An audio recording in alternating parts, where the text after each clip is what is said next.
Hello, good evening, everybody. Welcome to another chapter meeting for the Ken Keltner chapter. Tonight's going to be a fun meeting. We have Mike Gonring, who worked for the Milwaukee Brewers, the beat writer in the mid-'70s. And you know how much we all love baseball stories. Mike's got loads of them, and we've got them with characters we all grew up getting to know and love, or some of them we may have hated, or at least some of the opponents. So it'll be a fun evening. So thank you, Mike, for coming on board. You bet. Before we get started, just a couple of reminders. Number one, I don't know if Keltner members saw the email that went out. If you're not a Keltner member, you wouldn't have got the email. We're doing a survey, trying to get members' opinions on how to, with people getting vaccinated, with the world reopening, how can we reopen and start meeting face to face, getting some, asking for some guidance, continuing Zoom meetings. I think there was 9 or 10 questions. So any responses will be greatly appreciated. This is our chapter, and I'd like everybody to have a say in that. So if you see that email, please get that completed. I will have follow-ups in the June newsletter. And then next week, we have Dan Wallach next Thursday, who is the executive director for the Shoeless Joe Jackson Museum. And he also does a podcast called My Baseball History. It's one of the podcasts. I listen to podcasts. I walk. I try to walk at least 5 miles every evening, so I'm always listening to podcasts. It's one of my favorite podcasts. He's the most organized, asks really great questions, and has good guests on. And he usually covers that with an hour or so with the guests. And then his mom comes on. When I first heard that, I thought, who has their mom come on to talk? Well, she's really into baseball and all, and they discuss the podcast. And what I like about that is when you're walking alone, you can't talk about the podcast with anybody. Well, they basically talk about the things, usually the questions I have, they kind of discuss that. So it should be a very, very interesting time. He's been swamped. The museum has been closed. They moved it. There's electrical issues down there with getting it up, and he's hoping to be up and running this week, and he's not sure yet, the last I talked to him. So that's next week. So keep that in mind. Enough of me and what's going on there. I'm going to turn the meeting over to Mary. Thank you, Mary, and Joe for arranging this meeting with Mike. When you sent me the email, I thought, yeah, that'll be fun. So thank you, Mary. And if you would like to take over the meeting, that would be wonderful.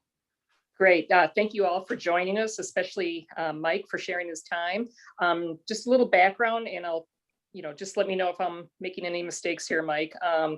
Mike Gonring was the Journal beat writer for the Milwaukee Brewers from 1975 to 79.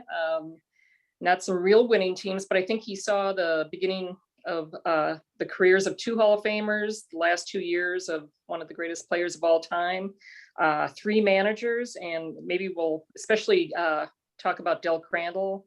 That was one of the managers, and Alex Grammas and George Bamberger. He basically quit. He's one of those unusual people that has 2 great careers. So he had his job as a beat writer, and he left that world to go to Marquette Law School, and had a distinguished career with Quarles and Brady. He was most known for his pro bono work, as my husband calls it, sunny pro bono work. But seriously, he's done a lot with domestic violence victims. He won a prestigious award, the first Wisconsinite to win an award from the American Bar Association for his pro bono work. And I believe he's still doing that kind of work today. So really interesting 2 careers. But I'd like to start with just, let's maybe talk about Del Crandall, or the managers that you covered. So we can start right there. Okay. Del, it's interesting with Del, because as we know, he died a week or 10 days ago. And about 2 weeks ago, I said to my wife, I have to find Del Crandall's address because I want to drop a note to him. As you get older, you start thinking about, people you enjoyed earlier in life. And I said, I'd like to drop a note to him and tell him how much I enjoyed him, and how good he was to me in the 1 year that I covered the Brewers and he was the manager. I was, I was a 28-year-old, I think 27, 28-year-old at the time. And my background had been, I went to Marquette journalism school. I did a little time in the service, and then I went to work for the Journal covering high school sports, and then I went back to Marquette for a while, and I was a sports information director there, which was basically at that time. Now they have multiple sports information directors, but at that time it was basically, for the basketball team and Al McGuire, which is, was a pretty much a 3-year freak show for me.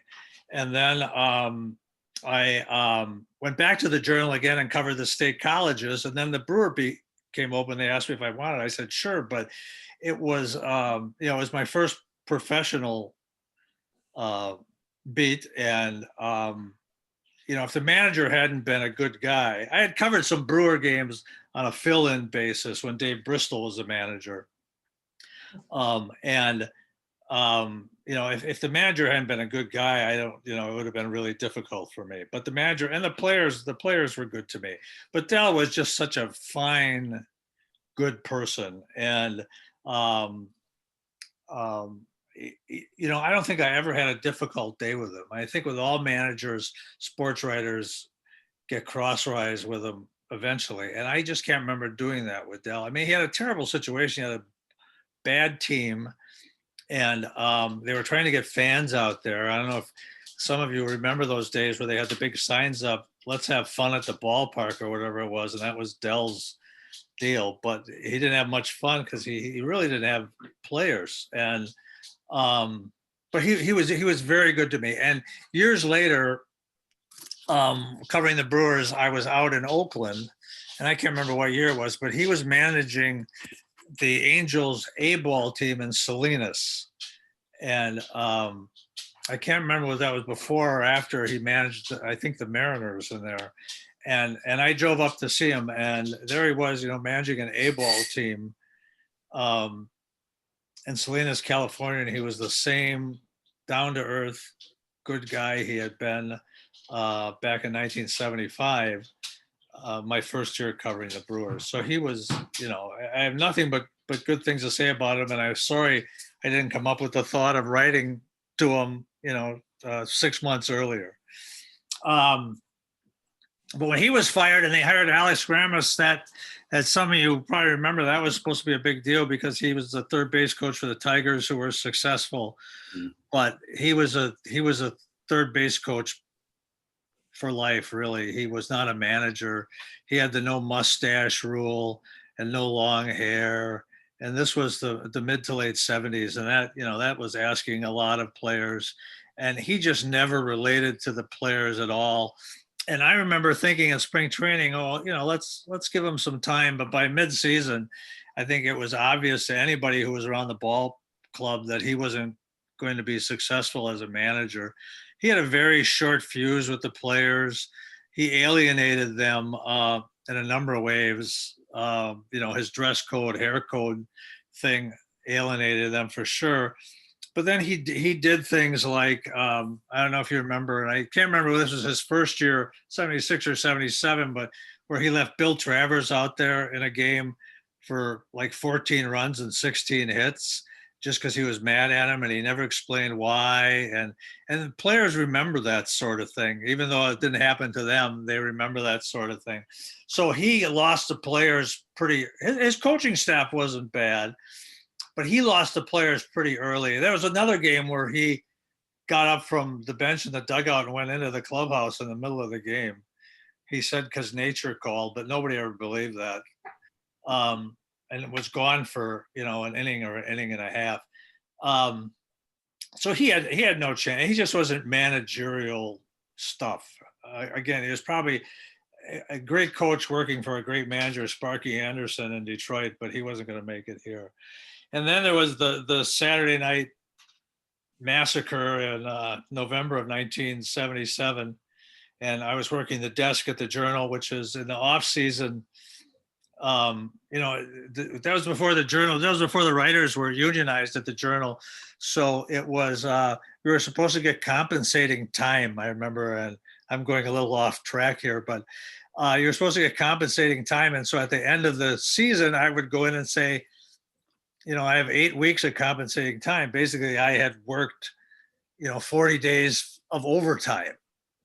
And they would say, okay, we'll give you 2, but I had no, so anyway, and in the off season, you'd work the desk, and I'd fill in for the Bucks writer. That was always interesting. That was a whole different thing to cover the Bucks as opposed to the Brewers, where you'd go into a city, and you get there at 3 p.m, and the next morning you'd be up at 6 o'clock going to the next city. I wasn't used to that.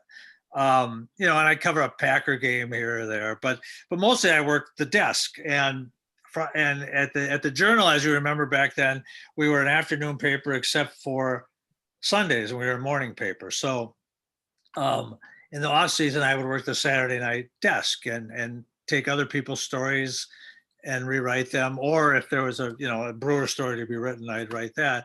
And I was working that night in November when Bud Selig fired Alex Grammas and Al Widmar, who was the director of player development, and got a resignation from Jim Baumer, who was a general manager. And Jim really hadn't done anything wrong, and he couldn't stand Alex Grammas. But he had no power because Bud had all the power then. And then Bud, it was obvious that he was going to hire Harry Dalton, who was on the outs in California, and that's what he did. And then and I had known Harry a little bit just from being in the American League, and he was a good guy, and I figured he would do a good job. But Jim Baumer was a good baseball man, and again, he had no power under Selig. Dalton got a lot more power, insisted on, and got a lot more power. And then he didn't hire a manager, if you remember, for a long time. I think it was after the winter meetings in Honolulu, where he hired George Bamberger to be the manager. A lot of people wanted Frank Howard, who was on Grammas's staff and continued to be on the staff of George Bamberger. And George was a really, really unique human being. I mean, he was a New Yorker, had lived in Baltimore for a long time, the pitching coach of the Orioles.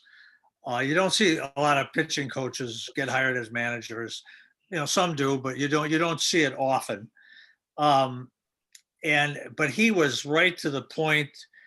Bottom line, he would say anything that was on his mind. He was a people person. He was really like the guy next door. He was just he was a pleasure to deal with. I mean, we knocked heads a couple of times, but he wasn't one of these, only write the good things about my team, don't write the bad things. I mean, he pulled me aside in spring training. He said, we got a chance. And he used the F-bomb. In any one sentence, he would drop the F-bomb probably 4 times. And so I won't say exactly what he said, but he said, basically, we're going to suck this year, but give us till August 1st. August, you can make a judgment August 1st. If we still suck August 1st, then you can say we stink. And I sort of always remember that. And I've told my sons growing up, when they are all upset about something, I said, well, in baseball, wait till August 1st. August 1st, you can make some judgment. And that usually holds pretty true. I know a couple of years ago when the Brewers came back and had that great September and beat the Cubs in the extra game, that would have been an exception. But most of the time, by August 1st, you know what's happening. And so he said that, and I said, sure, we'll do that. And he got off to a terrible start because that was the spring, if you remember, where the clubhouse washed away in Sun City. Because they had floods out there and they had no flood plan, and the clubhouse washed away. So they were dressing in the hotel rooms and borrowing facilities. And, but it was, they had improved the team so much. And then the hiring of him really improved the team because as opposed to Grammas, I mean, he had his own rules. You had to wear a coat to the ballpark on the road. There was a limit on how much beer you could drink on the plane. I mean, he had his rules, but he didn't care about hair. He said, I have a crew cut, but who says that's the right thing? You know, wear your hair as long as you want, as long as it doesn't look too awful. I mean, the players like that. And he was so down to earth, and he never, the only thing that bothered him is if you didn't try. Your performance to him was, okay, you'll get it the next time. And if they got blown out, you know, if they lost a game 10-1 or something, he'd come in the clubhouse afterwards and say, you know, F it. You know, that game doesn't count. Who cares? We'll go back out tomorrow. Where a guy like Gramis would just steam because he took the players' performances personally. And George never did that. And he was down to earth. I remember one of the first press conferences with him or interviews with him where I said, well, you're coming over here to Milwaukee and, you know, talking about the various areas of the team. And we talked about defense. I said, well, the Orioles have such a great defense. He said, that's an illusion. He said, the outfielders couldn't cover this room. I mean, he's talking about the team he just left where he had friends and where, you know, the coaches were still his friends. And he said the outfielders couldn't cover this room. He said they got a good defense if you hit the ball to Mark Belanger. That's what he said. After that, they don't have a good defense. And so he was, I mean, and he would say things like that all the time. And he would just say what was on his mind. And that was the way it was from spring training. And he was just, you know, I grew up in West Bend, Wisconsin, which was a small town. And, you know, I always considered myself, you know, having a small town attitude. And he was just, even though he grew up in New York, he had that sort of attitude. He lived out on, it was either Silver Lake or Little Cedar Lake, just outside of West Bend. And he lived out there because he didn't want to live in the city. And, you know, I'd go out there and we'd fish during the day. And then we go to Schwei's, which is a bar that I was familiar with because I used to deliver beer there as a job in the summer. And we go to Schwei's and, you know, have a hamburger and a beer at lunch. And then he'd go home and then I'd see him at the ballpark, you know, in 2 or 3 hours. I mean, he was that kind of guy. He could be anybody's friend. So, I mean, there are 3 really different managers. You know, Dell was a wonderful person. I don't know if I ever heard him say a curse word. Alex Gramis was really difficult to like and overmatched in the job. And George was a good guy too, but he was, you know, like I said, he couldn't get through a sentence without dropping at least 4 F-bombs. And 3 different guys, and the first one and the last one I really enjoyed. That's an amazing rundown of the managers. Yeah. Yeah, it was an interesting job. It really was, because the way it worked is, you know, the game would be over, and the first thing you do would go to the manager's office. I don't know how it works now. I think they have the manager come in a room, right? And you got to interview him in a room, and if you want to interview a player, you have to interview him in a room. I mean, we didn't, you know, we walked into the clubhouse, and the first thing we did was go to the manager's office and get the manager's spiel, and then we go into the clubhouse and talk to whatever players we wanted to talk to. I mean, this, you know, it was a much different situation than I ran into Drew Olson, and honestly, I can't remember if he covered for the Sentinel or the Sentinel or the Journal. I know it wasn't the Journal, but he might have covered for both the Sentinel and the Journal. Sentinel. I ran into him one time, and we chatted about. And I had been gone from that job for a while. We chatted about how different it was, and he, you know, and it was. I don't know that I would have been comfortable, you know, in the situation he had, because I flew with the team on the team charters. I had a specific seat. It wasn't an assigned seat, but I sat in the same seat, which was the second seat on the right side as we walked in, and Euchre sat in the second seat on the left side, and then Bobby Sullivan, who was the equipment manager. The late Bobby Sullivan, who was a wonderful guy, he sat up there with us, and then the players sat in the back, and we didn't bother them, and they knew they could do whatever they want, and I wasn't going to tell on them. It was a whole different world. Now I know that the writers don't travel with the team anymore, and you know, I had friends on the team. I don't think the ball players and the writers have friends anymore. I did say a lot though that when people ask me why I got out of it, is one of the things was I didn't want to really grow old doing it because if you remember, that was right at the time that free agency took over, and and players started to become so money interested, and because before, they were making, I was going to say Bob McClure as an example. I forget what he was making, $30,000 or $35,000, and all of a sudden he was making $80,000 or $90,000, and players started making more money, and they became much more money conscious, and it wasn't as much fun to be around them anymore. And I just didn't want to. I didn't want to grow old, as the players got younger and richer, and I was, still at the Milwaukee Journal, getting 2 weeks of overtime for my 8 weeks of overtime.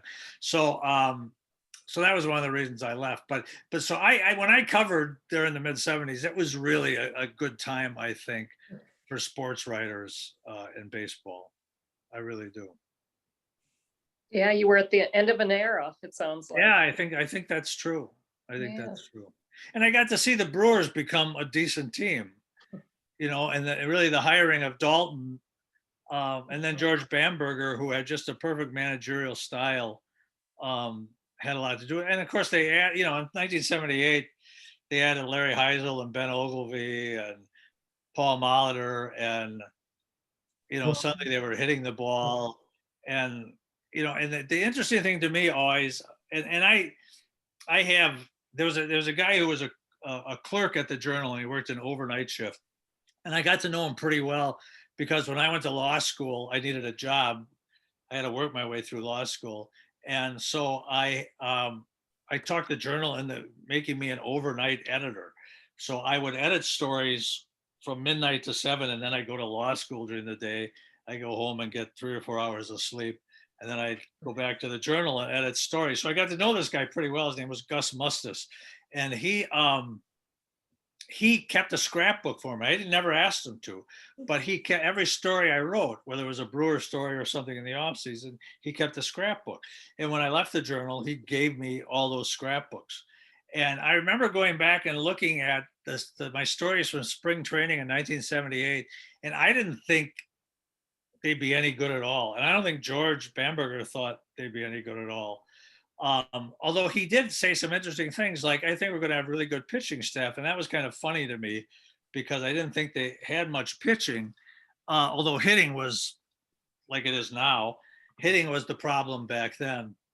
And the pitching staff that year, and some of you may know this better than I, but the pitching staff that year in 1978, I think was statistically the best pitching staff in the Brewers' history. I think the earned run average was 3.6 or something like that, which back then was in the American League, especially with a designated hitter, was a pretty good earned run average. They had 62 complete games, 23 of them by Mike Caldwell.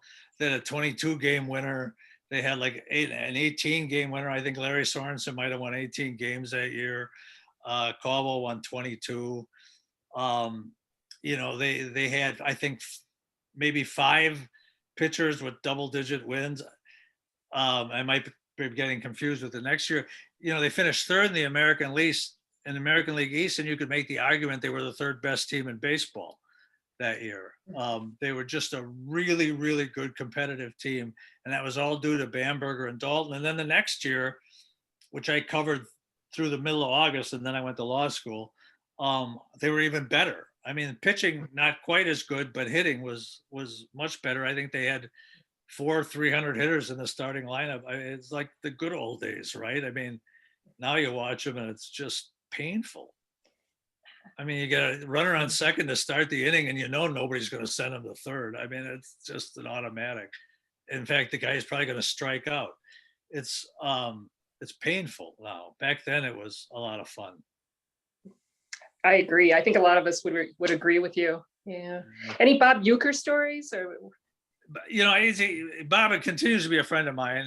He's a good friend, and was a good friend back then. And of course, that was right when he was starting to become more of a national figure. Mhm. And he did, I think he did what was then Monday night or Sunday night baseball for a while. And it was interesting because he was a much more private person away from the radio booth than you would think that he would be, because in the radio he's everybody's best friend. But he was like I said, he continues to be a good friend. He was always honest about the team off the air. I mean, I know in past years, when I've reached out to him during the course of a bad season, and I said, we still, because Robin and I have the game on every night here on the radio and the TV, and I say, Jesus, it must be really difficult. And he'd say, and once in a while he'd say, I feel like Pinocchio, so. He said, this is starting to be a job. But then, other times, I mean, I'm astounded he's still doing it, honestly. And he still does a great job. And he's still funny. And I remember recently we laughed about the last game I covered, which again was in mid-August of 1979. And it was, and again, some of you may remember this, but it was the Happy Days game. So the Happy Days cast was traveling around to major league ballparks and playing softball against news people and reporters. And we at the Journal, we couldn't do that. We had ethics rules. Like I could never be the official scorer because you were getting paid by baseball. And so this was a promotional kind of game, so they wouldn't let us play. But all the local TV and radio people played in the game. And it was the entire cast of Happy Days, except for, I think, for Ronnie Howard. And they kind of took it seriously, the Happy Days. Some of them did. And I don't remember the name, but the guy who played Potsy Weber, I mean, he really was taking it seriously. And so Euchre just said, well, I'll take it seriously too. And there was a play at the plate. Euchre was the catcher for the local team. And there was a play at the plate with this Potsy Weber coming to the plate, and he slid in and Euchre broke his arm. And we were laughing about that recently because he remembers that like it was yesterday, because he was I heard him talking on the radio about the Happy Days game. And so I texted him and said, that was a great game. Remember that play at the plate? And he texted me back. He said, yeah, I broke his effing arm, and it was, he's a great guy. But the thing about him that people, he's much more private, I think, out of the booth than he is in the booth, but really a terrific guy. Yeah, that's an amazing story. I didn't know that. That's great. Yeah. I still have a bet. They gave all the media people, and I shouldn't have kept it because the Journal wouldn't have let me kept it, but they gave you a bat that said Happy Days game with the date of the game on. I still, because I was supposed to play in the game and couldn't, but I still have that bat, I think, somewhere, or I gave it to one of my kids sometime. Yeah, it was a lot of laughs. That's a treasure. Yeah. What about players? I mean, not only like obviously, Robin Yount and Paul Molitor were coming up while you were there, or even other players, anything in particular you want to talk about? Again, going back to, it's a different era now. I mean, I was young and I was the age of a lot of the players. And so I got along with pretty much everybody. Mm-hmm. There were players over the years in my 5 seasons that they brought in that I really didn't like at all. Like Bernie Carbo. I don't know if you remember, they got Bernie Carbo for a while. And he didn't do much for the Brewers, but he was really an unlikable person. And didn't fit in. But the Brewers always managed to, with a few exceptions, get decent, I think, and that was, part of that was Selig, but he wanted like wholesome people because he was still selling tickets. And so originally he would get good, really what you would call good guys, people that you could have in your house to come over, to come and play for the Brewers. And those are the kind of players they developed. So they had, and they were easy to get along with. So you know, I think in terms of people on the team that I really got along with, you know, who would come out with Euchre and myself and Bobby Sullivan after the game, you know, to have a few beers, where some players would go off on their own and some would go back to their rooms. But we had a small group that would go out, and Charlie Moore was one who was a terrific guy. And Moose Haas when he played. You know, Bill Travers was a very good friend of mine. He's the godfather of one of my children. Jim Slayton was a good guy. I mean, they were all pretty much good guys. The Latin players I got along with very well. I think as he aged, Sixto Lizcano became a little more difficult to get along with. But guys like Bill Castro and Eddie Rodriguez, who was one of my favorite people, Eddie would have a six-pack every morning, whether he was pitching or not. And the late Eddie Rodriguez, and he was just he was a lot of fun to be around. He didn't talk very much English, and there were Milwaukee words that he loved. So he would sit in front of his locker and he would say, "Kinnick, kinnick, wawatoza, Okanamawak, kinnick, kinnick," and then. And many times I would have my room on the road next to him and Castro, and they would always try to find the Three Stooges on the TV because they thought the Three Stooges were the greatest thing ever. And they call me and say, "Come watch the Three Stooges with me." And I go over there, and honestly, they were funnier than the Three Stooges. Eddie was a really funny guy, and I remember one game in Kansas City where he was pitching, and he most of the time he pitched in relief. He was a spot starter, but he pitched in relief. He was an extremely talented pitcher. He had one of the most active fastballs in the major leagues. His head was somewhere else usually, and I think that prevented him from really being a great pitcher. But I remember in Kansas City, someone, I thought it was George Brett, was dancing off a third base on him. You know, and he was in the stretch, and he was dancing off a third base, and Eddie didn't like that at all, and he threw the ball at him. And of course, George scored on the play. But I mean, that was Eddie, you know. And whenever he'd be pitching, and a batter would like fall a ball off his foot, you know, that it had hurt, and start hopping around, and Eddie on the mound would go like a hurt dog. You know, he was really one of a kind. But he was very talented, and those are, you know, the Brewers were horrible. They traded Eddie to Kansas City, where he had some decent years, but they were horrible back in those days. And I remember they went into Boston, and Boston was playing, and that's when they had Jim Rice and Fred Lynn and you know, Carlton Fisk, you know, and all of that. And he went in there, and there was a doubleheader back in the good old days of doubleheaders, and they just pounded the Brewers in the first game, and they had pounded them on Saturday, and they had pounded them on Friday night, and they were pounding everybody. And Eddie pitched the second game of the doubleheader and threw a 2-hit shutout. I mean, he was that good, but he just could never get things together.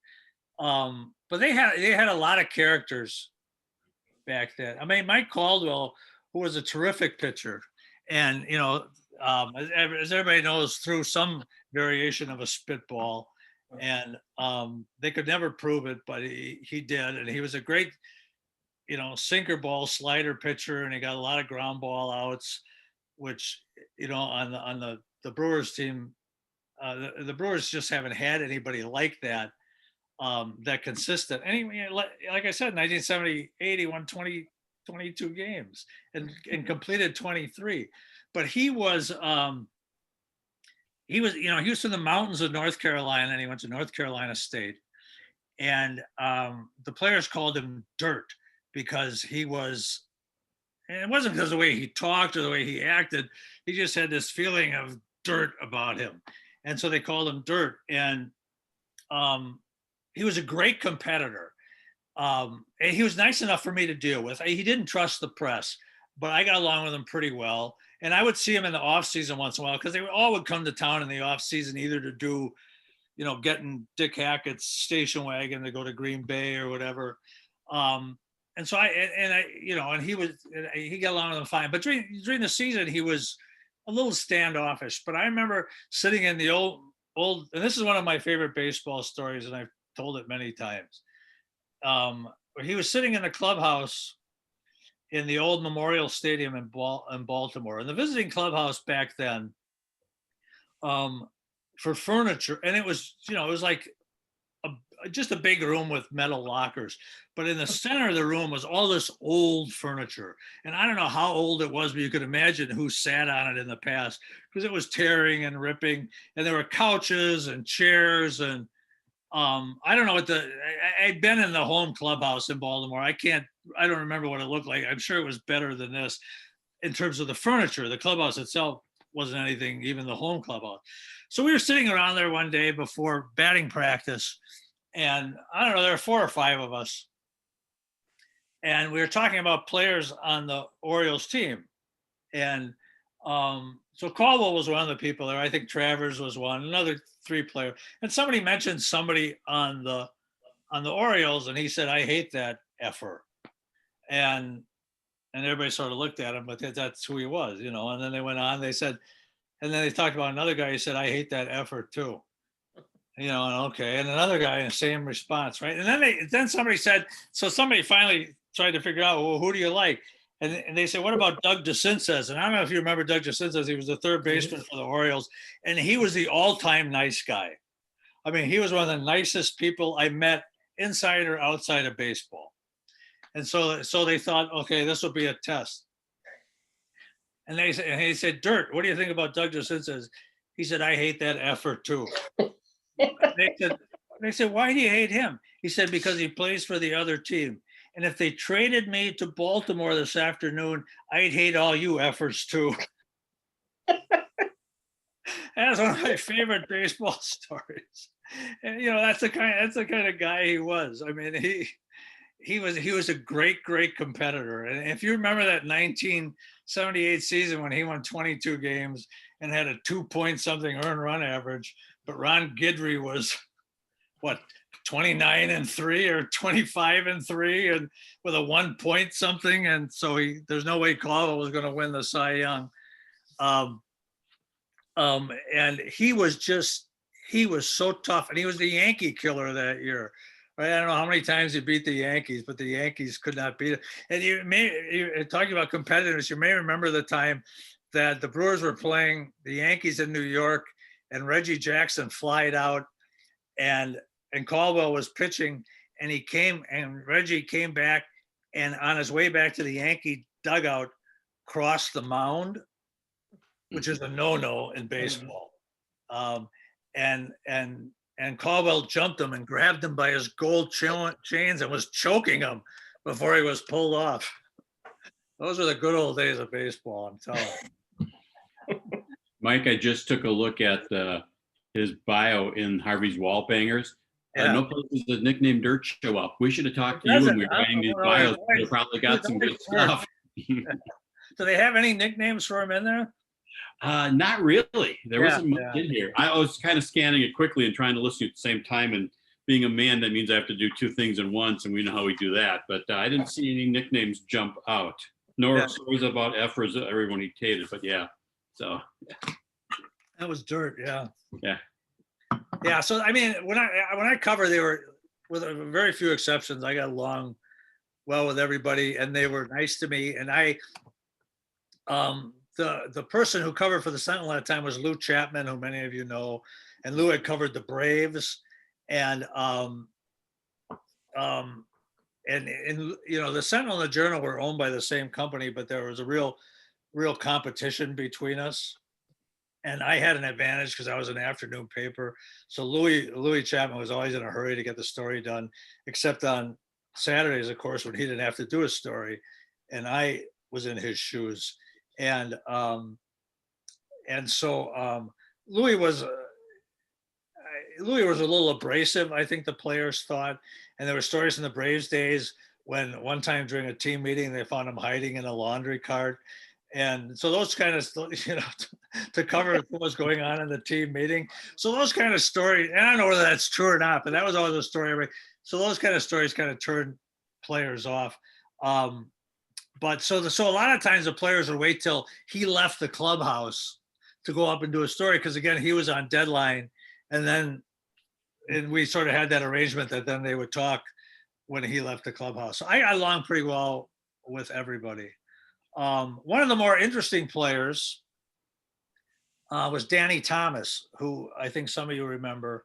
Mhm. And Danny Thomas, was, I think, would have been one of the best hitters in Brewer history. And for those of you who don't remember Danny, he was a #1 draft choice for the Brewers in, Bob, you may remember what year, but I don't remember. But he, before I started covering them, I think he was the #1 draft choice. So maybe 73 or 74.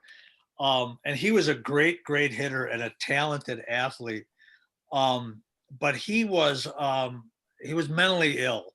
And I remember when they called him up the first time, and I was in the clubhouse, and it was in Minneapolis, I think, and Gramis was the manager. And they had a severe dress code back then, but of course he was coming from the minor leagues, and he walked in and he had like torn jeans on and an old wool baseball jersey like we used to wear in high school when all the teams wore wool jerseys even in the middle of summer, and it had some name on it for some tavern somewhere. And he walked in, and Alex Gramis had never met him before. I may have seen him in spring training, and looked at me and said, "Well, I'll be a son of a bitch," and turned and walked away and went out on the field. That's how he greeted Danny Thomas. And but he was a great hitter. And if you look up his stats in those bad years, for the brief times he was up, I think he hit better than anybody. And and all, not better than anybody, but he would have been a top 2 or 3 hitter. And if he had been allowed to develop, if his mind had allowed him to develop, I really think he would have been one of the best hitters in Brewer history. But it was a tragic story, as some of you know. Eventually, he was out of baseball because he was so goofy. He eventually joined one religion that wouldn't allow him to play on Saturday nights, and so he couldn't play on Saturday nights. And I remember a game in Anaheim where he was in the lineup, and he said, "Nope, I can't play." And I think it was Gramis was the manager then. And I remember because I was on deadline, and it was in Anaheim, so I was 2 hours behind, and I had to run down 4 flights of stairs to the clubhouse. I couldn't wait for the elevator to get a quote from him. And he said, "Well, it's Saturday night and I'm not playing." So I went out to dinner and I had a really good steak, because that didn't go over very well. So eventually the Brewers got rid of him. He bounced around. He played independent league ball. Then he got in trouble with the police in Birmingham. He raped the babysitter, and he hanged himself in jail. But I remember he came to spring training. So it was 77 or 78. He killed himself, and he came to spring training that year. And there was a Shakey's not far from the ballpark in Sun City. I'm sure there's no Shakey's around anymore. Yeah. It was on that main drag. What was that? Peoria Avenue. They used to run into Sun City. Peoria is one of them. Grand Avenue. Grand. Yeah, Grand. And so I went out to dinner with him. He had no money, and so myself and 2 or 3 other guys took him out to Shakey's, and he ate ravenously. And he was a very sad, tragic figure, and one of the more interesting people that I ran across in covering baseball. And there were interesting people on other teams too, and and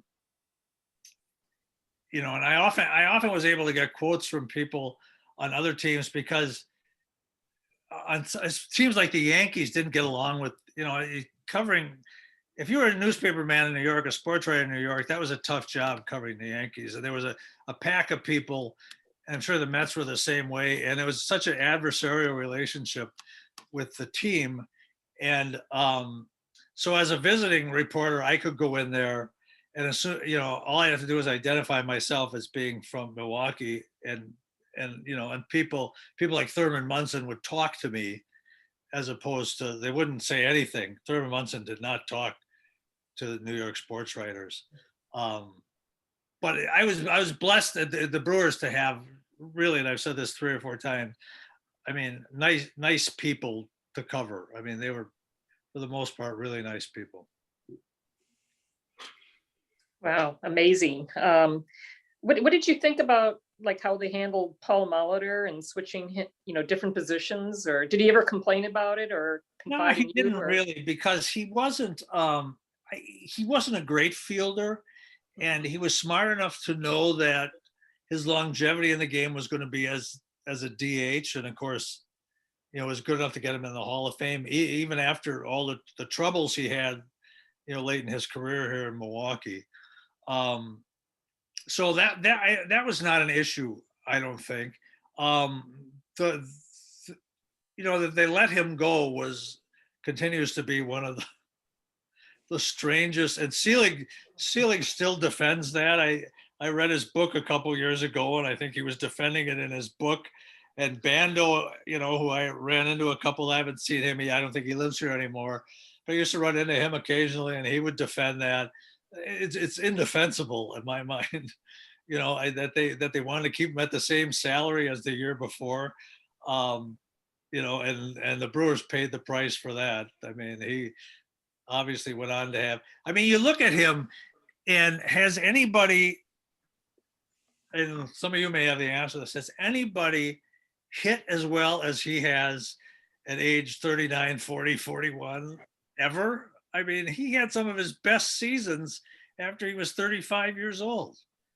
I mean, he, again, being the DH helped him. He wasn't out on the field. I mean, he was injury prone in his career. Once he pulled a hamstring after he hit a home run, and he was injury prone. And so being a DH, I think, really helped prolong his career. But nobody hit like him at his age. I mean, he was unbelievable. He had that short stroke where, I have a grandson who plays baseball at Nicolay. He's a senior. And so for 4 years, he's played against Craig Counsell's son at Whitefish Bay, who's going to be a good college player, I think. And so I watched a lot of high school games, and I just am stunned that no one has ever copied Paul Molitor's batting style, where he kept that bat right behind his ear and had that short, quick stroke. Nobody was quicker. And I remember Billy Martin telling me when Molitor was a rookie, and he started off really well, and he was hitting home runs early. And he said, we're going to start breaking the ball. We're going to start breaking the bat off on him. We're going to pitch him inside and just break the bat off. And they tried that. And he was so quick on that inside fastball, and he'd hit line drives down the left field line. I mean, and he never left the batter's box. I don't know if you remember that. I mean, between pitches, he'd keep 1 foot in the batter's box. It was none of this going out and adjusting his gloves and, playing with his hat again. And I mean, that's why, there used to be 2-hour and 20-minute games. I mean, because guys he never left the batter's box, and he never lost his concentration. He get right back in there with the bat. I mean, he was an unbelievable hitter, and one of the best base runners, I think, of all time. Right. He could smart player. Go first to home. I mean, they talk about Yelich, but Yelich is a poor man's Molitor in terms of base running. Molitor could go first to home on a single to right field. I mean, he was something else. Mikey hit over 309 of his last 12 years. He had in his last 10 years, 3 200 hit games, another at 195. I don't think anybody has hit that well at that age as consistently. Somebody might have had a good season at age 39 or 40, but he was hitting well right up to the day he quit, I think. Maybe the last year he was a little off, but he last year was 281. Yeah, it's 281. Just still, We'd throw him a parade in Milwaukee if he hit 281 now. Yeah. Everywhere right now. Yeah, right. Exactly. Do you remember? I remember growing up, if you didn't hit 275, you were a schmuck if you couldn't hit 275. And if your ERA was, over 3.5, you were useless. Yeah, different era. and he still had power. Yeah. He hit home runs. I remember he got a lot of catcher's interference calls because he was so quick. Yeah. Yeah. Yeah, he was a great player, and think about the players they had at that time, and Robin. If you look at Robin Yount's career, I mean, he really got better as he got older. Yeah. His early stats, if I remember correctly, like his on base percentage, barely 300. I think his second year, I don't even think he had a 300 on base percentage, and he really got better. And it's one of the things. I had a lot of issues with Orlando Arcia. Because he seemed to step in the bucket with every swing, but you know what? He wasn't a bad clutch player, and he was so young. And I always would think about Robin Yount and how he got better over time. And I was sorry that they gave up on him as early as they did, honestly. But I understand why they did that, because he made that trade with San Diego, and he wouldn't look good if he kept Arcia and got rid of the other guy. Oh, I mean, Yount was just up so early. He was like age 18 when he was 18. So unusual. You don't even realize it, that even this day of age, if somebody comes up at age 22, like Acuna or somebody like that, you're just like, oh my God, look at this guy. What's his future going to be like? Yount was 4 or 5 years younger than that when he came up. So, if you start looking at him at age 22, he was. Yeah, he played like 30 games in the Midwest League. Yeah, after he was drafted, and Jim Baumer. Jim Baumer wanted to draft him because who was the Brewers general manager at the time, and Jim was player development. Frank Lane.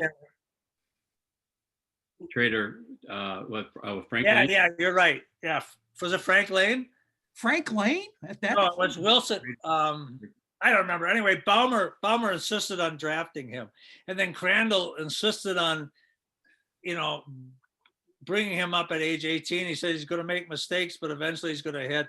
Yeah. And Crandall said basically, we're not going anywhere anyway, and so we might as well take our 18-year-old shortstop. And if you remember, he had like 40 some errors, I think. Yeah. His first year. Oh, I'm a White Sox fan, and I'm pretty sure.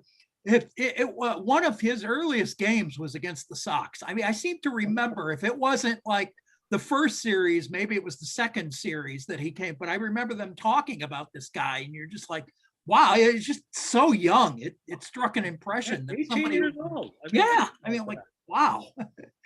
Mike, I think when we looked at Yount back in that day, we always saw him as kind of quiet. I think after he retired, we started finding out he has a sense of humor. And I learned when I was at the fantasy camp in 2005, and we were talking about guys who were class clowns and who do a lot of the antics. Yount was in the middle of a lot of those. So he was. Yeah, and people. Now when I started covering him in his second year. So he was 19 years old. Yeah. And it was an old ball club then. Because it was the 1975 Brewers, and so you had a lot of guys that were at the end of the line. But you had young guys too. But by the time I quit covering in 1979, he had matured, and he was no longer the kid, as they called him, and and he was much more assertive, and he did have a good sense of humor. With the press back then, he was pretty much reserved. Now he's a pretty good interview. Yeah. If you see him interview now, he's a pretty good interview. I think he would have made a good manager. I really do. But because I think he related well, and he really matured and aged into, not that he ever wasn't a good person, but I mean, he became a good person, and a good adult, and he would have been a good manager, I think.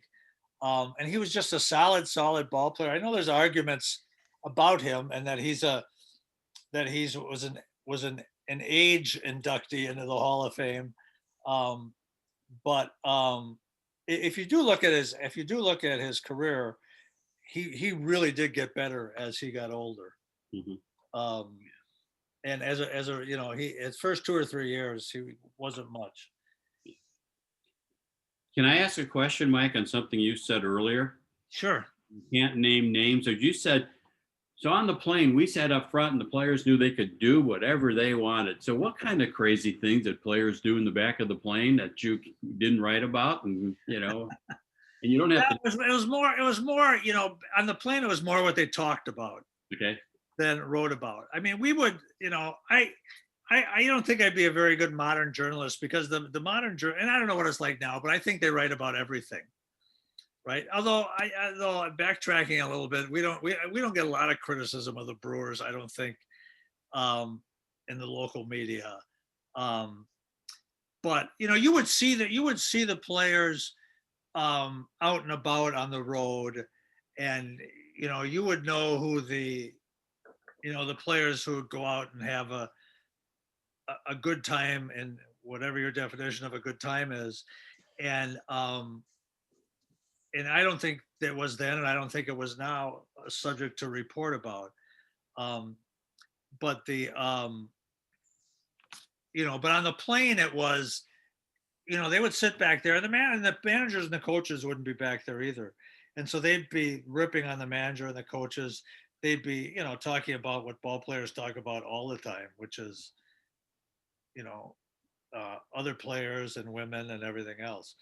And so, you know, and I think they knew that I wasn't going to tattle on them. And the only time that I would go back there really was when we had some Wisconsin players on the team and they wanted to get a sheepset game together. So at one time we had Gantner, and we had from my hometown, Willie Miller. I don't know if you remember Willie. I would ask you about I him. didn't know Willie's dad, but Willie was from West Bend. And so when Gantner and Willie Miller were on the team at the same time, we could play three-handed sheepset. And so then I might wander back there, but otherwise I would be up front. And Tommy Ferguson would be up there with us, the former traveling secretary. And I remember, and I would say I stayed in touch with Tommy over the years. And, you know, so I was done in 79, and then they had the great teams in the World Series team, which, you know, I dragged this out of mothballs tonight, my American League championship that Bobby Sullivan got for me back in 1982. But the other thing I dragged out of mothballs was to show you that at one point I did have hair. There I am in the press box at County Stadium. That's great. Look at that. Look at the stands. There's nobody there. So and I forgot where I was going. Tommy This Ferguson. is going to be a good story. Well, Fergie.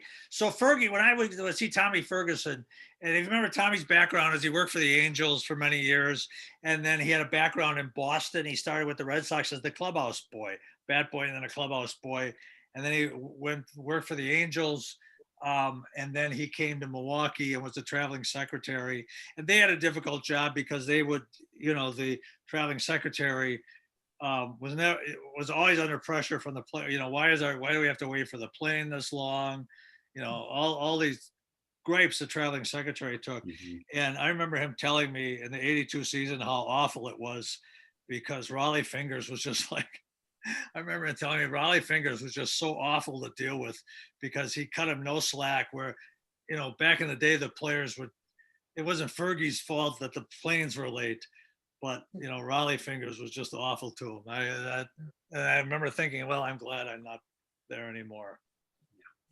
You mentioned Willie Miller. SABR has got a book coming out later this year on one-hit wonders. Oh, yeah? And we're following the book up next year with one-win wonders. And Willie won only one game in. You won one game? That's great. And so I convinced the SABR to let me write that article for the book, and I'm just starting to do research. Matter of fact, I pulled we can't get into the Journal Sentinel like we used to, which is really a pain. Yeah, I know. It's something that you wrote in 1978, December of 78, that was in the Sporting News, and it was titled "Brewers See More Quality on the Farms," and the best chance for a player to stick was Willie Miller. You mentioned that. And unfortunately, he didn't make it back up till 81. And the other players to watch was a DH named Gary Halley, Halle. I was really bad at predicting. I know that. Bill Foley, Mike Henderson, Jeff Urich, who was the MVP in the Eastern. Jeff Urich came up. And Bobby Glenn Smith. Boy, those are not names that many of us probably know well. I remember reading an article from the 78 spring training where I sort of summarized spring training. It was the last article I wrote from spring training. And I sort of summarized spring training and talked about what it was like and the players that impressed me. And I remember saying one pitcher you're going to see for sure is a guy named Chuck Rona, W-R-O-N-A. Remember the name. I don't remember him at all. And obviously they never saw him. And then I said another player who impressed was somebody else. Another guy, I have no idea who he was. I wasn't very good at, looking at people and saying, oh yeah, they're doing well. But a lot of time I was, people were funneling information to me like, oh, he's really doing well. And so I'd say, well, we're going to see him up, and we never would see him. And you Willie was classic. His dad was a longtime Land O'Lakes player in West Bend, whose name was also Willie. And so I'd known Willie for a long time, and we would have a lot of good West Bend conversations. Yeah. I may have an article or two on Willie that if you send me your email address, if I find it, I can take a picture of it and send it to you out of the scrapbook. I will be glad to do so. Yeah. Yeah. I think you have Dennis's email address because we were exchanging emails, Okay. but he can send it to you just in case. Right. Yeah. All right. And I'm just Mike Gonring at gmail.com. Yeah. And I know that growing up in West Bend, that was one of Wisconsin's better baseball towns also. There's been, yeah. It was a great baseball town. It had a great baseball stadium for a small town, and they used to play the state summer baseball tournament there. They're rebuilding that ballpark. Yeah, they're rebuilding it. Yeah. Yeah, thanks to Willie. I mean, I think Willie's still president of the baseball group up there, and they're putting. Does Willie still live in West Bend? Still in West Bend. He is president of West. I think he's still president. I've got to reach out and call him. He's been on my list for the whole month, and I'm busy on other stuff. But I think he's still president of West Bend. Say that, I know that because I ran into him. He had a daughter who played volleyball. Yep. I think, and I had a daughter who played college volleyball, and so I would run into him at volleyball meets. I think that's. I keep thinking of these guys at the same age they were when I covered them. But I realize Willie's got to be 69, 70 years old. Yeah, I'm trying to remember. I looked that up the other day. I can't remember that. So yeah. Right. So we're a little after 8 o'clock, and I don't want to keep you too long. And I don't know if anybody else wants to answer questions, but I just want to ask you about Henry Aaron, because it was kind of a sad last 2 years, although, I mean, interesting. But there's a really good article about Aaron's last game in the Shepherd Express. It's from a long time ago, one of those Matthew Prigge articles. Joe sent it to me this week. Yeah. And he says you're a Sentinel reporter, which I know. I know. Well, that was yeah. But he quoted you here. That the game was kind of just sad. There wasn't good attendance. You said Kings deserved better. Aaron ended it in bad company, surrounded by a team that played as if it didn't know how to win in front of a crowd that did not reflect the importance of the moment. So yeah, I mean, I forget how many people were there that day. Yeah. I looked at the article when Henry died because I had that article for a long time. For a long time at County Stadium, if you remember, they had a glass case with his shower slippers in it. I remember. Maybe a cat, and that article was in there. And the only thing that annoys me about that article is that someone on the editing desk made a change to it where they said his last home run was off of Dick Drago, and they changed it to somebody else in there. And so that annoys me to this day. But I looked at it again when he died recently. And so I have it somewhere would have the attendance, but it was a Sunday afternoon and there was nobody there. I'm sure there was a Packer game on and there was nobody there. And for Henry Aaron's last game, it was unbelievable. And I always regret the fact that I had it available to me that I didn't take a memento like the dugout, lineup list or something. It wasn't the sort of person I was back then to take mementos. And, but now that I'm old, I wish I had a memento. He was, he was obviously at the end of the line when he came back. And he, and he and Selig didn't get along at the end of his at the end of his playing career, because he thought he was going to have a bigger role here in Milwaukee than he ended up having. And he did not hit the ball well. He was really, it was kind of sad to see. But he, to me, was easy to get along with. And he was one of the guys, and he had a long relationship with Euchre.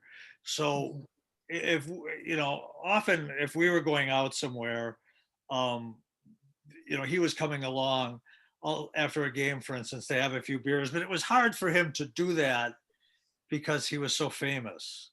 And so he mostly went back to his hotel room. But I remember that article well. And the fellow who did that book on Henry Aaron, which is, within the last 15 or 20 years, I think used that quote in that book. And it was sad to see. It really was. And I think Gantner went into pinch run for him, and he came out of the game with a chance to break Babe Ruth's run scored record. Yeah. Not that he would have scored anyway, but Grammas, of course, was clueless about that. But Grammas, to his credit, wanted to give him a moment. And His attendance, Mike, was 6,858. It's unbelievable for the last game of Henry Aaron. Yeah. Roger Maris's 61st home run in 61, I think, had 12 or 13,000 people at Yankee Stadium. When you think about, the attendance in those days for these huge games, it's amazing people didn't show up. Yeah. No, yeah, you're right. It's a different time now, for sure. Yeah. Anyone have questions for Mike? Have you got time to answer some more questions? Sure, absolutely. Anybody have questions for Mike?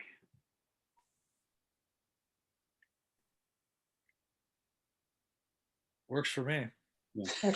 Mary, can you send that article to me? I'll put it in the newsletter. Yeah, because I was going to send it to you anyway. It's a really good article, like the points he talked about, he touched upon. He really covered it. So, yeah. I had a question for Mike before it's too late. Did you have much contact at all, Mike, with umpires? And what was that like if you did? Very, very little contact. And at County Stadium, if you remember, they had their own little room off the visiting clubhouse. And back in those days, umpires didn't comment about anything. You would, once in a while, when we were on the road, you'd see them out. Like I remember in Baltimore, we used to go to this Italian restaurant in the Italian section. And it was one of those places where you'd sit at a picnic table covered in, wax paper, and you'd get crabs and you'd beat them, the crabs with it. And that was a favorite place of the umpires too. So we would see them there, and they were always, nice. Steve Palermo, for instance, who had that tragic shooting in Texas, he was a nice guy. You'd see them out. There was a fella, Jim, he was a Texan. He umped for a long time after I left the game. I mean, we would see him often out and about. So you'd see them because they would hang out in the same bars and things, and they were easy to deal with. But if it had to do with something about the game, and you had a question about a call, they were really difficult to deal with. I mean, they were very defensive, and I remember I wrote an article one time, and there was a key umpire's call in the game, and I didn't criticize it, but the Umpires Association did a newsletter, and it was run out of southeastern Wisconsin, and the editor of that newsletter, wrote to me and said, "How can you criticize the umpires?" I had to write back and I say, "Read the story again," because I didn't criticize the umpires. But they were a very defensive bunch, kind of like they are now, if it had anything to do with calls they made. But when you saw them off the field in a social setting, the ones that I ran into and knew were always pleasant. Well, I recall listening to Bob Euchre making comments about Ken Kaiser. Did he have did Bob, Ken Kaiser being kind of lazy and lackadaisical? Yeah, he was. He wasn't one of the more popular umpires, that's for sure. Yeah. And I think it was just about the time when I was covering, it was just about the time they were getting unionized.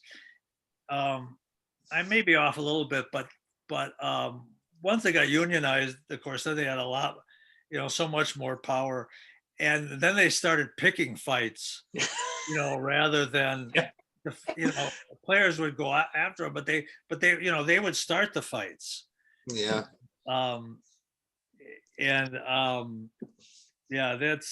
It's an interesting thing. It'd be interesting to see if they ever go to the robot calls on balls and strikes. Yeah. That would be interesting. Yeah. Yeah. Oh, my wife is saying, what about George Scott? Oh, yeah, Boomer. The Boomer was I'll tell you, I'll just talk for 2 minutes about the Boomer. So Yeah. Boomer was there when I started covering, and he was the most interesting player on the team in 1975 when I started covering. He wore those big puka shell necklace, Yeah. and he called second baseman's teeth, and he had he had about a size 41 waist, and so he had them make out of an inner tube a girdle that was probably size 34, and every day he would squeeze into that thing so that he would look svelte in his uniform. And he was always good for a quote. And I remember doing a long feature on him one time where he was, it was really interesting because he's from Mississippi, and and he was not an educated man. His wife, Lucky, had a doctorate in something. And people used to say she was misnamed for being married to George. But he would, he was not an educated man, and he didn't speak well, but he wanted to convey something. And he would talk about when, like he said, I go to Chicago and I hear people calling for me, and they'd say, P-Tuck, P-Tuck. And I knew they were calling for me. I said, what did that mean? And he said, I have no idea. So why do you think they were calling for you, George? He was, but he was, the one story I remember, which tells you a lot about ball players, is it was another game against Boston, and it was at Fenway Park.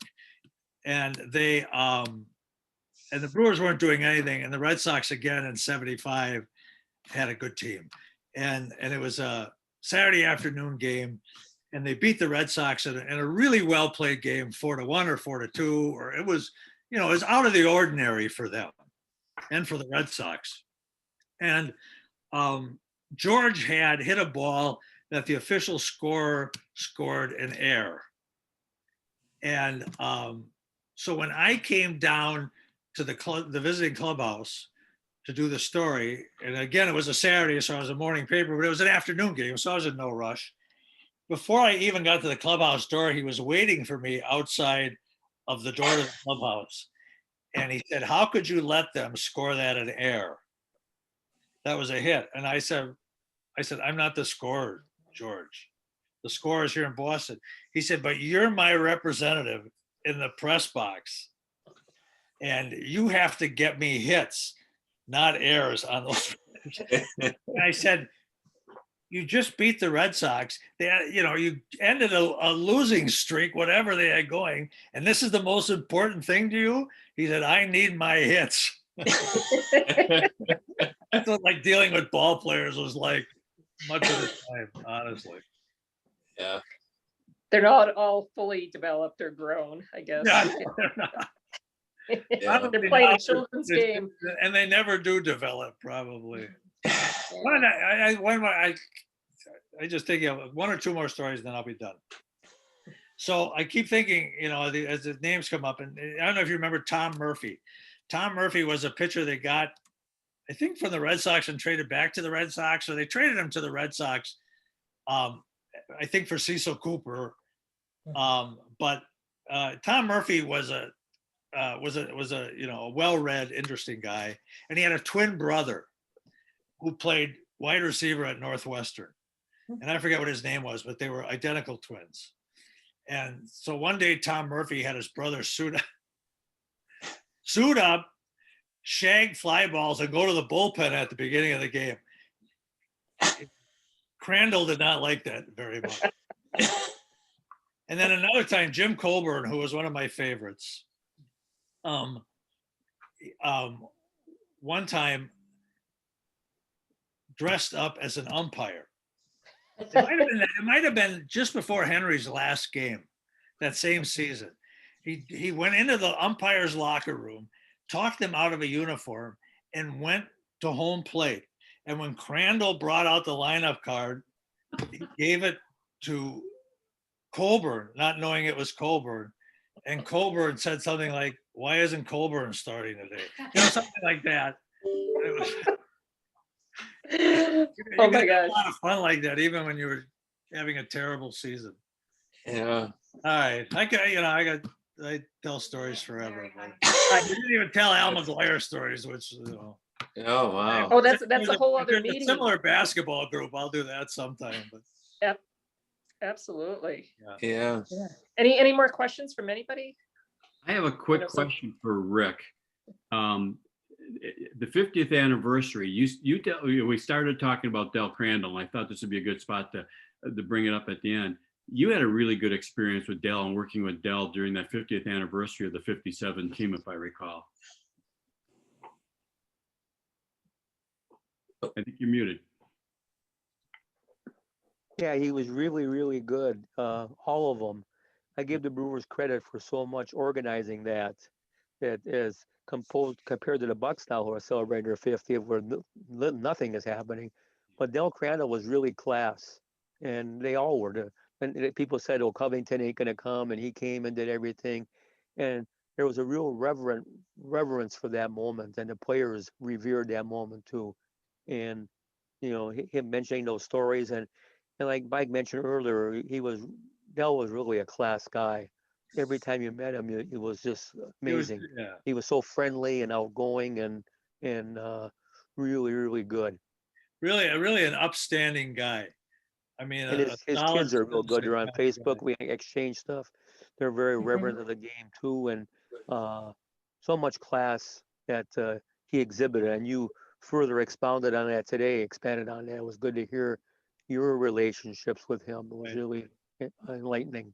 And wouldn't you take him as a catcher on your team today? I mean, he was a great catcher. I mean, he handled the pitchers really good. Yeah, I mean, he was like a 7-time All-Star. I mean, he was a terrific guy. Well, Yeah, Mike, he was a great player, just overshadowed by a lot of other great players. Yeah, if he was overshadowed. Right. Well, you got Lou Burdett and Crandall could be HOFers, but just a saturated era. Yeah, those guys. I mean, I got to meet a lot of those guys because you would see them. You know, they come to games on the road or they come out. I mean, Johnny Logan was in the press box at every Brewer game, and you know, we had Johnny Logan and I and Bud Selig had a game where we guessed the attendance. You know, and the closest two got $1, and you know, you'd say, okay, Johnny, I need your $1. You know, and he, you know, and Johnny was a wealthy man at that point, and he would take out of his pocket this wad of, it wasn't just it was like clips and tissue paper, and you know, and he paged through it, and in there he'd find $1 and he'd throw his $1 into it. Maybe he had all those guys. Maybe he had all his sheriff clippings in the way. Yeah. But you know, because you'd see all those guys and hanging around with Euchre, you know, like I remember we'd be in Texas and Don Larson would come out with us. You know, and I mean, it was great to see some of those guys that when I was a kid, I went to Eddie Matthews Hall of Fame induction with Tommy Ferguson, and that hotel in Cooperstown where they all stay the night before. I forget who was inducted then, but you know, sitting at that hotel with Eddie Matthews before his induction, and being stunned at how low key and almost unhappy he was at that point. You know, and he was definitely not over the moon at that point anyway, even though he was going to get inducted the next day. and just getting to know those folks was fun for me, and you could tell that those older players, especially because the press was everywhere back then, and and sports writers were part of everything, that they had a much more respect for the profession, I think, than players do now. And I think it's been a gradual over the years like that for the sports writing profession. And I fortunately got in there right before it took a big dip, I think. Well, one of the things, Mike, my wife always says this, and I think this applies very much for you. You said everybody was really a nice guy. Everybody was really a good guy. I think they were really nice and really good because that's how you see people and how you are. And Right. people like to deal with nice people, good people. And I think this came out in this meeting tonight very much, that you really cared, and that you were doing your job because you love doing it and you like the players. And so, well, thank you. Thanks. It was, and again, I was a young guy, and I didn't want to make mistakes, and and I grew up in a small town where you were taught to get along with everybody, right? And fortunately, I got to work with a group of people who, felt the same way for the I most just part. moved out of West Bend in August, so West Bend hasn't changed a whole lot from there. Yeah. I was up there for 15. We lived there for almost 14 years. So. Oh, did you really? Yeah. I was president of Glacier Hills Credit Union, so I had a job transfer, and it was very good. We've got a book that SABR did called Harvey's Wallbangers. It's a bio project. SABR's got what we call the bio project. We're trying to write biographies on we're nearly to 20,000 major league ball players. So over the last 13 years, it's been a number of years, we've been writing these. And so they started doing bio books. So these are everybody who is associated with the 82 Brewers, many of which you probably would know. I'm going to send you an email to ask you with an article about Willie. If you give me your address, I will mail this one of these. All right, great. I will do that for sure. Appreciate that. Yeah, I appreciate that. Yep. Thanks for all. Very nice. Thank you so much for sharing your time. Yeah, Well, thank you. It was Amazing. very interesting, Mike. Yeah, it's fun to reminisce, and then my memory keeps coming back. I keep saying, "Oh, another story," because some of the stuff I haven't thought about in a long time. You It's should like write a closing book. time at the bar. Yeah. Oh, yeah. Exactly. Right. Yeah. Yeah. Well, thank you very much, and we hope Joe and I want to take you out for pizza and beer with Eli and Sally. Well, that'd be great. So we'll work that out with you. Yeah. All right, that's great. Yeah. Thank you, Mike. All right, thank you, guys. Yeah. You guys are doing this. Remember, Thanks to everybody for coming. Yeah. yep, next Thursday we have another chapter meeting, if you can make that. And if you're a Keltner member, please complete the survey to help us figure out where we're going to go with this. I appreciate that. Anything else anybody has? Anything else? Any questions or anything? Thank you, everybody. This was fun, Mary. Great. He's great. Yeah. Yeah. So yeah, I just lucked out. We like people who tell stories. We always like stories. Yeah, so that was perfect. So thank you very much. Oh, it's my pleasure. Yeah, it's Joe's recommendation, so I'll tell Joe. He just signed off. So yeah. No, he was fun. I want to listen to him more. He's a nice guy. Yeah. Like you said, he could probably tell an hour of Al McGuire stories. So yeah, maybe we'll get them together when you're here, Dennis. Pardon me? So maybe when you're here, we'll get them together with us. I'll see if he's available. That's good. It looks like August, late July and into August. I don't think we're coming up in June. Okay. Sounds good. No car transfer to the I kiddos? Yeah, okay. What is today? Thursday? Yeah, not on Thursday. Who knows what's happening on Friday? Linda's still going waffling back and forth. I don't know. So we'll figure it out when we get there. Yeah. All right. So I'll see you next Thursday and then June 10th. So I should be available. I'm going to be in Brooklyn. So okay. It should work out. Good. They have Zoom. Yeah. We hope they have a Zoom there, but yeah, I would think so. I think so. As Yeah. long as I have Wi-Fi. Yeah. Good. Okay. Thank you, Okay. everybody. Thank you all. Thank you for coming. Take bet. care. Bye now. Bye-bye.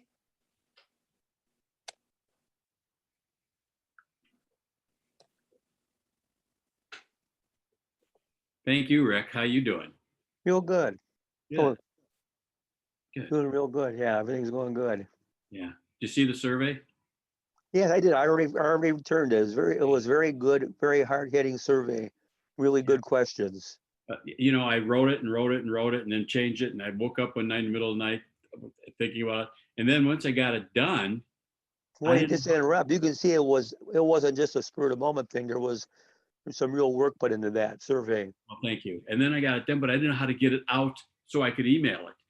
And then SABR's Their server. Monkey, they only have 2 people can be on at once. So I was on for about a week and I got knocked off and I was trying to figure out how to send it out last night. I thought, oh man, I can't get back in there. So I sent Jacob a meeting. When you get a chance, I got to get back in. I haven't sent it out. And Jacob said, well, if you're done, here's the link. He sent it to me, so I didn't have to do anymore. So I just have That to, was a godsend. yeah. So that's how I got it out last night. So thank you to Jacob. I told he's a lifesaver. So but as we get for the, as we get closer to the newsletter, I'll try and get the numbers compiled so we can put that in the newsletter and then figure how we go forward. You know, we have to have in-house meetings and I think we still have Zoom because these Zoom meetings really work well. Well, I'm using it also for virtual teaching and it works. Yeah. In some ways with teaching, people are more receptive with Zoom. They're afraid to ask a question in a classroom because they think, oh, what a stupid question. Oh, but when you privately contact a student, Yeah. and I've done individual Zoom meetings with students, that there's more openness. Interesting. Yeah. Now I know like we haven't had the breath camps on at all. Thomas said, I said, just join. He says, I'm on Zoom meetings all day. I don't like Zoom. I'm tired of computer, you know. So we have people who don't want to do them. And I'm thinking, we've had some really good meetings, some really interesting people. You've been the loser by not getting involved. Yeah. And you have to move with technology. Yeah. Zoom's going to be here for good. Yeah. So I'm hoping if we do in person and, you know, we do 3, 4, I'm guessing we'll do like you were doing 3 or 4 in-person meetings. Yes. Then we have in the off months, do Zoom meetings. Maybe if we have both, some people will get more involved than some of the others. So, Well, you could have one of your meetings on the annual day in January. yep. And then, space it, like you said, that's a good model. That's what I suggested too. Yeah. Basically but Zoom is here to stay. Yeah. And I think there are some things you can do interviews with people better with Zoom. Yeah. Oh yeah. That with former players and stuff. Well, we're limited on, and I don't have the contacts. It'd be nice to get some other people. I've been working on trying to get hold of David Stearns. I don't know if you were on earlier when I mentioned, I just can't get hold of David Stearns. I know his assistant very well. She doesn't know the return calls either, but you know, I really would like to get into some of the people at the Brewers that, you know, talk about things. We used to always get, what's his name all the time. Doug always came, you know, you were always good at getting Doug, but so I just keep trying and keep coming up with ideas. So. Well, yeah, because a lot of the people are receptive to do that, and Zoom is a good avenue. Yeah. Yeah. Yeah. Because sometimes, and rather than driving in from some way out of town or suburbs, you can stay right in your home office and do the interview right there. I just part of me wants to see if I could do something with the Brewers at Miller Bar, no, at the whatever they call AmFam. I almost said County Stadium. On like a Saturday afternoon before a game, and then maybe they can come out and see us. If we can do it in the stands or do it there, then they don't have to go anywhere. So maybe we could get David to come and speak. Maybe we can get counsel, but I'm not getting responses back. I just haven't built those relationships. Well, it's tough for one, and the times are tough with COVID. Yeah. I agree. We're making progress and making gains, but we're not back to where we were before. God knows when we will. Yeah. So, well, hopefully we have the convention next year. There's a bunch of us who'd like to get together at the convention again sometime. Oh, yeah, definitely. Yeah. So Baltimore. Yeah. It's great that Francis joined our chapter. This is one of the few meetings he's missed. Great seeing Francis. So, yeah. Yeah, he's a class act all the way. Yeah. Well, good seeing you. I have to go. Yeah. So I've got about, thank you for doing the survey. It's, I'm No curious. problem. Well, hey, thank you for coming up with that idea that you're not flying by the seat of your pants. You're using input from membership and people to you know, formulate a policy. you know how this is. It sometimes feels like it's your chapter, feels like it's my chapter. I'm kind of doing it all alone. And I've asked survey questions on newsletters and stuff. I've never got a response. And I ask for feedback. I don't get it. People say, gee, nice newsletter. I hear that from people. Okay, that's nice, but what's nice? I don't get much feedback. And so I just thought, I just happen to be the guy doing this right now. And I do struggle with, if I'm in Arizona and we're having live meetings, we may have to take a look at this officer thing. And not that I don't want to be involved, it's just that, do we have someone who runs the meetings in Wisconsin if I'm not there? I may come back for some, but do I want to fly back 4 times a year? I don't know. No, well, you can let me know, but the main thing is you have a good team. Mary's involved a lot. Yeah. And you Yeah. got a good, like we taught together, everybody achieves more, but you got a good team here that are working together. We all have a common interest and we want success. Yeah. And And all of we us are focused on that. We all love talking baseball. That's why this guy, I thought, Mike Gonring, he's way back. And there'll be some people say, I don't know who he is. And this, but I thought he's going to tell baseball stories from the early days of the Milwaukee Brewers. Oh, he was fantastic. Yeah. So, Yeah. Oop, you know what? I never stopped the recording while we're doing